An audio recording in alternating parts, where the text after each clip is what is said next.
andito na naman tayo. Nakikipag-deal na naman tayo sa mga DDS talaga. So ngayon, 'di ba, ang laki ng issue ng Iran versus Israel. So as you can hear, maraming mga Pinoy sa mga bansang 'to. 'Di ba? So kailangan daw gumawa na ng paraan agad-agad si Marcos. Oo naman. Pero yung sasabihan mo gumagawa na nga ng paraan eh. 'Di ba? Ang dami nang ginagawang paraan B. Pero yung sasabihan mo si Marcos na walang kwenta dahil sa mga ganyan. Bakit? Nung may mga nakulong sa Qatar, B, ang bilis ng aksyon ni Marcos dun, B. Di ba? Asan yung mga pinuno at Panginoon yung Duterte? Asaan? Dumalaw lang ba ang kapal ng mukha nyo? Nagbigay lang ba ng kahit pambiskwit? Yan nga, B. Huwag kang mag-ano-ano dito. Kahit mga natitipalok lang dyan, isinisisi nyo kay BBM.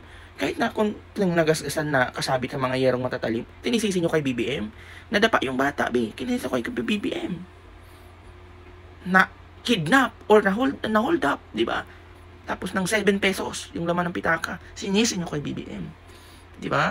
Tapos sabihin nyo, datot kasi po na maraming mga nag-hold up. Bakit?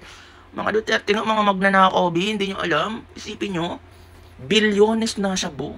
Di, 14 lang sa kanila. Pero tayo ngayon and counting. Nasa 54 billion or 40 to 50 billion na ang nakumpiska ng government. Yung inaano-ano, B. Nakakigil ako. Kung ang anak mo masampal ng back to back, isisisi mo pa rin kay BBM. Magpukpuk pa ng maso sa ulo. Nakakagigil ka.